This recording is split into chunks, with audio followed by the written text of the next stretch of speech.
Now, Steve Okun is the CEO of APAC Advisors, a geopolitical consultancy. He joins us live now from Singapore. Thank you for your time. Now, what sort of a welcome do you think Trump is likely to receive, and the message he's sending by attending this summit, do you think?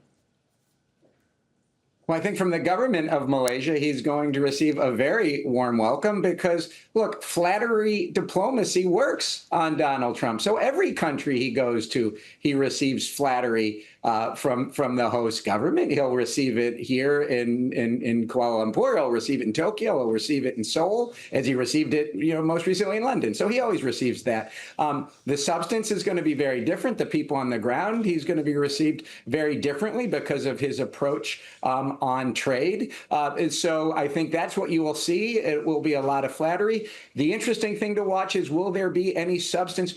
Will there be a US-Malaysia trade agreement that's finalized? We've seen the initial one being looked at and agreed to in terms of numbers, but a lot yet to come, and we'll see if that happens on this trip. Yeah, what do you think Trump wants to go back to the US with? What does he gain out of visiting Asia?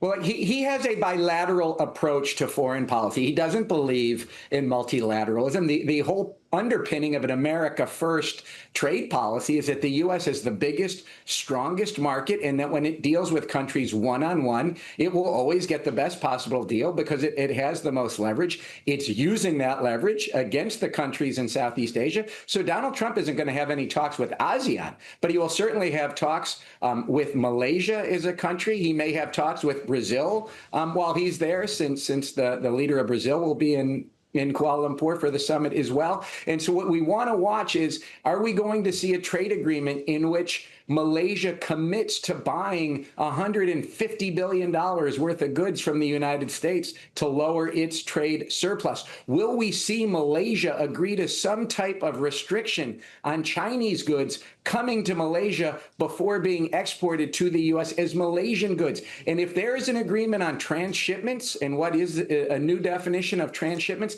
that could be the most significant thing that comes out of the meeting but with Donald Trump having with Malaysia, because that'll set a precedent everywhere. And what about the other countries? It's come at a really critical time for the regional bloc. If you look at the amount of export goods worth billions of dollars to the US last year, many of them, as we were saying, they're hit by high US tariffs. How confident are they that the US can be a reliable economic partner while balancing that with relations with China?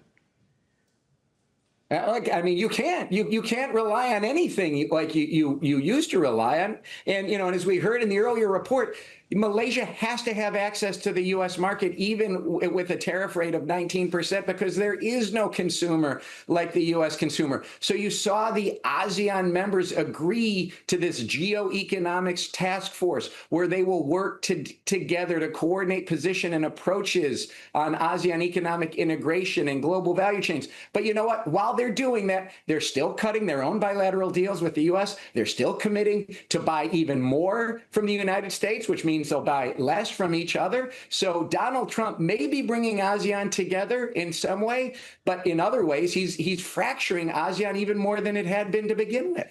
Right. I wanted to focus here on rare earths, a major sticking point between China and the US. And in fact, just a few days ago, the US and Australia signed an $8.5 billion deal to shore up US rare earth supplies. Is it likely to shake China's dominance in this sector?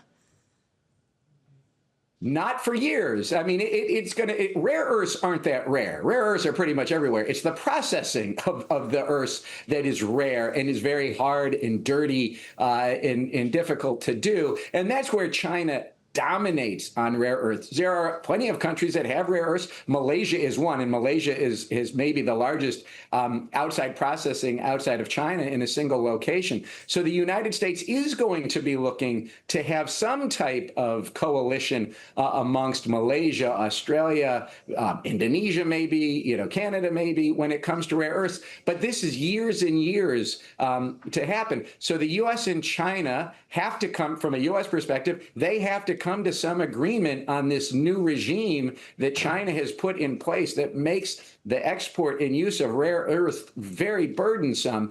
And China knows it has the upper hand. China's using that upper hand on rare earths because the U.S. has the upper hand on the overall economic relationship. So rare earths is going to be very, very much in play during this visit, but it's really going to come down to whether the U.S. and China come to some agreement when you know, Xi and Trump we'll meet in if Seoul they do meet, or Busan later the year. Yeah, exactly. We'll still have to see if they'll actually have that meeting. Stephen Okun there, thank you very much for your time. Thank you.